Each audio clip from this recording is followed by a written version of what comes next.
సింహరాశి వారికి గురువారం అమావాస్య రోహిణి నక్షత్ర సందర్భంగా గజకేసరి యోగం కోసం ఎలాంటి విధులను పాటించాలి, అలాగనే వృషభ రాశిలో రాజ్యస్థానంలో చతుర్గ్రహ కూటమి సంచార స్థితి ఉన్నప్పుడు ఎలాంటి అదృష్టాన్ని పొందాలో ఈ వీడియోలో సవివరంగా సంపూర్ణంగా తెలుసుకుందాం. సింహరాశిలో ఏ నక్షత్రాలు వస్తాయి అనగా మఖా నక్షత్రంలో 4 పాదాలు, పుబ్బా నక్షత్రంలో 4 పాదాలు, ఉత్తరా నక్షత్రంలోని 1వ పాదం కలిపితే సింహరాశి అవ్వడం జరుగుతుంది. చాలామందికి పుట్టినటువంటి కాల సమయంలో డేటా ఆఫ్ బర్త్లో లేనటువంటి కారణం వలన పేరు యొక్క మొదటి అక్షరాన్ని అనుసరిస్తూ రాశిని తెలుసుకునే ప్రయత్నం చేద్దాం. మా, మీ, ము, మే, మో, టా, టీ, టు, టే అక్షరాల వద్ద సింహరాశి జాతకులే. సింహరాశి యొక్క అధిపతి రవి. ఈ సింహరాశి జాతకులు దృఢమైనటువంటి శరీరం కలిగి నిత్యము తేజోవంతము, విద్యావేత్తలు, సంఘ సంస్కర్తలు, రాజకీయాలు, ఆర్డీఓ, ఎంఆర్ఓ, కలెక్టరేట్, సెక్రటరీ రంగాలలో అనేక మందికి వీళ్ళు ఆదర్శప్రాయంగా ఉండడం, కాంట్రాక్టర్ రంగంలో అత్యున్నతమైనటువంటి విలువలతో కూడిన జీవితాన్ని పొందేవారు మొదటి వరుసలో ఈ సింహరాశి జాతకులే ఉంటారని చెప్పి గమనించాలి. ధనావాకు కుటుంబ స్థానంలో కేతు సంచారం చేయడం వలన దూర ప్రయాణాలు, దూర ప్రాజెక్టులు చేయడం, దూరమైనటువంటి కార్యక్రమాల్లో ఒక 10 సంవత్సరాల తర్వాత ఎలా ఉండబోతుందో దానికి మార్పుకు అనుకూలంగా సింహరాశి జాతకులే ముందు వరుసలో ఉంటారని చెప్పి గమనించాలి. సప్తమ స్థానంలో శని భగవానుడు స్వక్షేత్రకారకుడు అవ్వడం వలన ప్రేమికుల మధ్య సయోధ్య, భార్యాభర్తల మధ్య అన్యోన్యత, విదేశాలకు వెళ్ళాలి, ఎక్స్పోర్ట్స్ ఇంపోర్ట్స్ చేయాలనే వారందరికీ కూడా ఇది చాలా మంచి కాలము అని చెప్పి గమనించాలి. అష్టమంలో రాహు సంచారం చేయడం వలన దయచేసి ఎవరికి అప్పులు ఇవ్వద్దు, అప్పులు తెచ్చుకోవద్దు.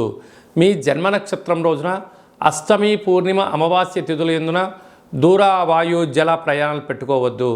అలాగా వాహన ప్రమాదాలు పొంచి ఉన్నాయి, రుణ సమస్యలు బాగా పొంచి ఉన్నాయి. మీరు ఎవరైతే బాగా నమ్ముతారో వారే మిమ్మల్ని మోసం చేయడానికి చాలా సిద్ధంగా ఉన్నారు. ఇలాంటి భూ సమస్యలు, కోర్టు సమస్యలు, శత్రు సమస్యలు పొంచి ఉండడం వలన కొద్దిపాటిగా మానసికంగా, శారీరకంగా ఇబ్బంది చెందే పరిస్థితి చాలా అధికంగా ఉంటుంది. ఇలాంటి కాల సమయంలో ఈ రాహువును తృప్తిపరచడం కోసం రాహు యొక్క దృష్టి మీ మీద లేకుండా ఉండాలి అన్నట్లయితే మీరు ఎంత బరువు అయితే ఉంటారో అంత బరువు కలిగినటువంటి ఉప్పును తులాభారంగా చేసుకొని ఆ ఉప్పును సమానమైన నీటితో వేసి కరిగించి ఆ నీటికి శివుడికి రుద్రాభిషేకం చేసినట్లయితే మీకు రాహువుకు సంబంధించిన దోషాలు తొలగిపోయి అన్నింటా విజయం మీ సొంతం అవుతుంది. లేదా భాగ్యస్థానంలో కుజుడు ఉండడం వల్ల భార్యాభర్తల మధ్య అన్యోన్యత చాలా అవసరం. 3వ వ్యక్తుల మధ్య మీ అంతర్గత విషయాలు చర్చించకపోవడం యోగదాయకం అని చెప్పి గమనించాలి. లేకపోతే పచ్చడి సంసారంలో నిప్పులు పోసుకొని విడిపోయే పరిస్థితి చాలా అధికంగా ఉంది. తస్మాత్ జాగ్రత్త. రాజ్యస్థానంలో బుధాదిత్య రాజయోగం, రవి బుధుడు కలిసి ఉండడం వలన ప్రభుత్వ ఉద్యోగం ప్రయత్నం చేసేవారికి చాలా మంచి కాలము. ఉద్యోగంలో విజయం మీ సొంతం అవ్వడము, అక్కడే గురువు, అక్కడే శుక్రుడు స్వక్షేత్రకారకుడు అవ్వడం వలన వృత్తులలో, ఉద్యోగాల్లో ఆశించినటువంటి విజయం మీ సొంతం కాబోతుంది. కనుక ఇలాంటి కాల సమయంలో మౌనం, ధ్యానం, ఏకాగ్రత, ఆధ్యాత్మిక చింతన, పశుపక్షాదులకు దానం చేయడం వలన మీకు మంచి కాలం ఉంటుందని చెప్పి గమనించాలి. అది కాకుండా కూడా ఈ గురువారం రోహిణి నక్షత్రం రోజున పుష్యమి నక్షత్రం రోజు రావడం వలన ఇంటికి ఒక ఎర్రటి గుమ్మడికాయను తీసి పగలగొట్టుకోవడం, ఇంటికి ఒక గుమ్మడికాయను కట్టుకోవడం, వీలైనంత వరకు ఆ రోజు నదీ ప్రయాణాలకు దూరంగా ఉండడము ఉత్తమోత్తంగా భావించగలగాలి. ఇలాగ చతుర్గ్రహ కూటంలో ఉండబడిన గ్రహాలు దోషం తొలగి యోగం కలగాలి అన్నట్లయితే కాళభైరవ స్వామికి స్మరణ, కాళభైరవ స్వామికి సౌభాగ్యం ముడుపు, కాళభైరవ స్వామి హోమంలో పాల్గొనడం వల్ల అద్భుతమైన అదృష్టం మీ సొంతం అవుతుందని చెప్పి గమనించాలి. ఇంకను ఈ జూన్ నెలలో విజయాన్ని సాధించగలగాలి అన్నట్లయితే ఈ యొక్క పాత్రను కంచు పాత్ర అంటారు.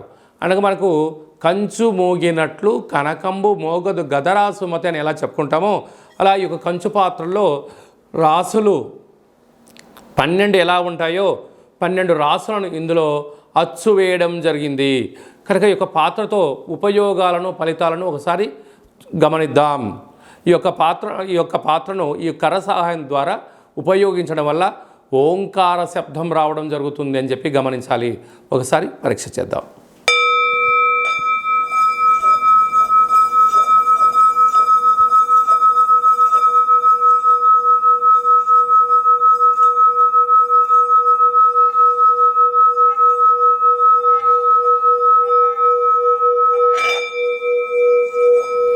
యొక్క శబ్ద తరంగాల ద్వారా మానవుని శరీరంలో ఉండబడినటువంటి 7 చక్రాలు వికసింపచేసుకోవడము, ఇంట్లో ఉండబడినటువంటి జ్యేష్ఠాదేవి బయటికి వెళ్ళడము, గ్రామంలో సంచరించేటువంటి లక్ష్మీదేవి మన ఇంట్లోకి రావడము, నరదృష్టి, శత్రు ప్రభావాలు, తంత్ర తాంత్రిక ప్రయోగ దోషాలు తొలగిపోతాయని చెప్పి గమనించగలగాలి.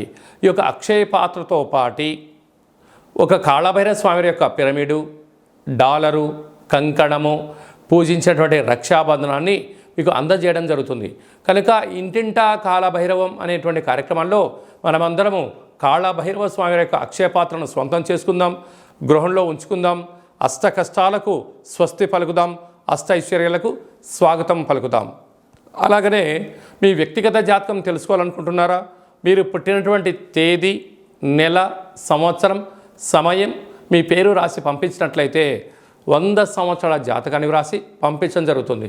మీరు పుట్టినటువంటి కాల సమయంలో గ్రహ గమనాలు ఎలా ఉన్నాయి, ప్రస్తుతం ఎలా ఉంటున్నాయి, రాబోయే కాలంలో ఎలా ఉండబోతున్నాయో మీకు సవివరంగా సంపూర్ణంగా తెలియజేయడం జరుగుతుంది. ఈ వీడియో మీకు నచ్చినట్టయితే లైక్ చేయండి, షేర్ చేయండి, మా ఛానల్ని సబ్స్క్రైబ్ చేసుకోండి. మేము చేస్తున్న వీడియోలు ఆధ్యాత్మికమైనటువంటి ధర్మ సందేహాలను అందరికన్నా ముందుగా మీరు చూడాలి అన్నట్టయితే గంట సింబల్ని ప్రెస్ చేయండి, పైన ఆలని పెట్టుకొని తెలియచేయండి. మీరు ఎవరి క్షేమాన్ని అయితే కోరుకుంటున్నారో, అంటే మీ క్షేమాన్ని ఎవరైతే కోరుకుంటున్నారో వారికి కూడా ఈ యొక్క భక్తి సమాచారాన్ని చేరవేసి భగవంతుడి యొక్క ఆశీస్సులు పొందగలరు.